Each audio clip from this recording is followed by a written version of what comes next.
What's up, everyone? Thank you for tuning back into At Home Dude. We're in the man cave today because the kids took over the house, but we are here for another week. I am here for you.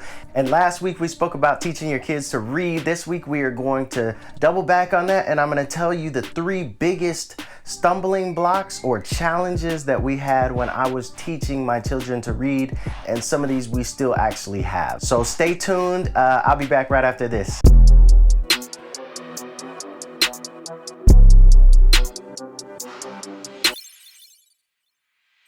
All right, before I start, I also want to mention that we do still have that product coming out. It's going to be a free product to everyone. It is basically just a YouTube guide for your children to develop and learn. I have a bunch of videos, a bunch of links that I'm going to be giving to you guys, and you can pretty much set up playlists. I will also set up playlists on my YouTube, this YouTube.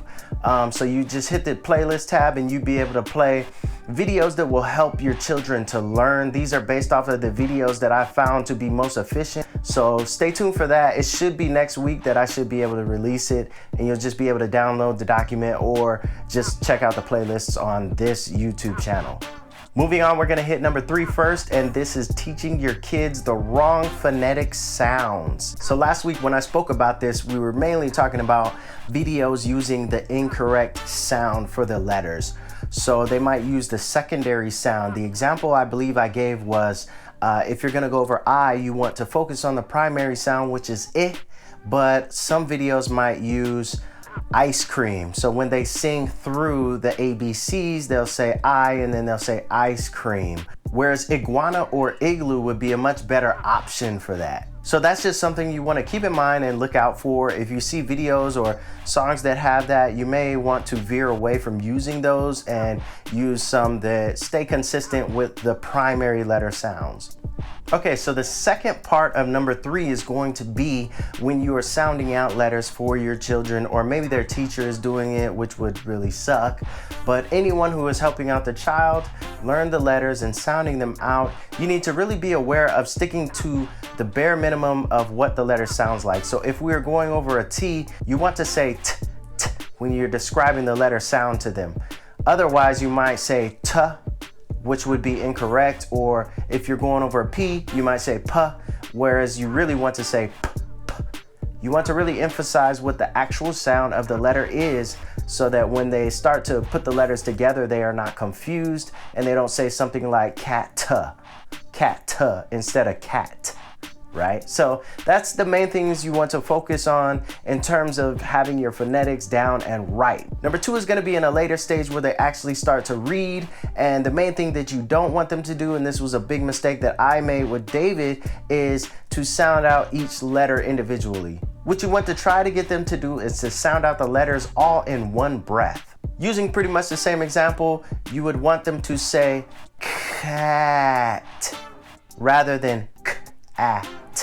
Just from experience, I can describe this to you because my son, he does it all the time, and basically what he does is he will sound each letter out, and then in his mind he will take a moment to figure out what it actually says. Now my son is progressing with this and he's getting better and better, but this can be mainly problematic because it will prevent them from reading fluidly, especially in sentences. They will take a moment after each word to try and figure out what it is, and they may be successful with doing it, but it'll cause intermittent breaks in their reading and they won't be reading very fluidly. All right, so number 1 is just gonna be consistency. It's very straightforward. Every day, if you focus on them and try to read with them, try to get them to read on their own, you will see steady progression. It is difficult because it's frustrating as a parent who has their own life and own goals and things like that to take time and really focus on the kids, even beyond the normal stuff that you do. But reading is one of those things that you really have to do every single day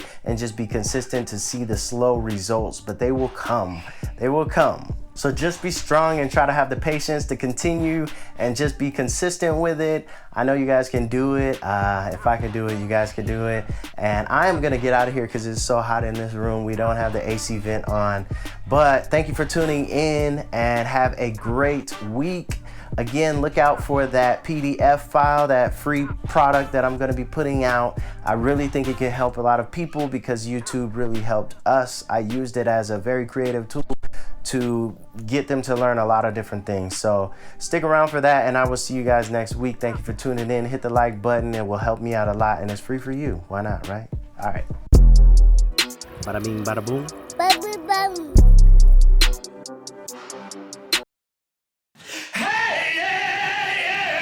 All right, I need a full confession. Ezra, you peed on the bed? Yeah.